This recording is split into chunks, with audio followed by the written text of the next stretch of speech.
Throwback Thursday and Flashback Fridays are common memes on personal social media outlets. Those terms exist because people like to connect to the past. That could also explain the popularity of so many retro and NES era inspired games released today. Curses and Chaos, released this week, is exactly that, a NES retro brawler with a few twists mixed in. Tribute Games, makers of the acclaimed Mercenary Kings platformer, returns with an intriguing new title 1 year later.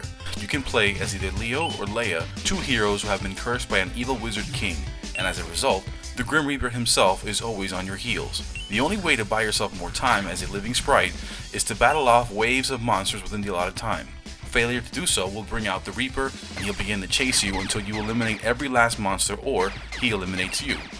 True to any NES or Sega classic, Curses and Chaos features catchy 8-bit tunes you'll probably find yourself humming to while heading off to wherever you're going.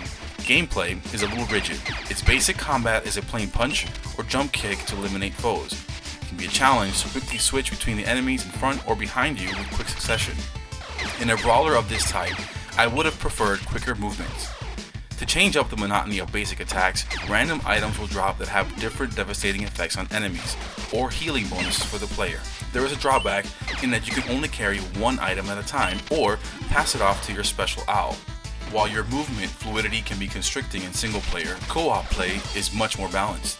Double the health, double the on-screen kicks and punches. Co-op is where the extreme single player difficulty curve goes down and its enjoyment goes up. There is one way to beat the curse, and that is to find all the components to the Elixir of Life. To do this, the items you return with from the levels can be added together to form something else. This is a neat idea to try and come up with new weapons and ingredients. While I enjoy this feature, it has a very significant drawback. Mixing two items can produce useless junk. Considering how limited you are already at carrying items, this can lead to a frustrating back and forth between going through waves of enemies and heading back just to mix junk. Most, if not all game issues I found were eliminated by playing this game with a friend. It would have been far nicer to have to balance things out for single player. Despite the single player frustrations, lack of mid-wave saves, and the Russian roulette style item mixing, Curses and Chaos is in fact a fun game, with a friend. It excels at being a couch co-op retro game, and because of this, it is a 7 out of 10 game.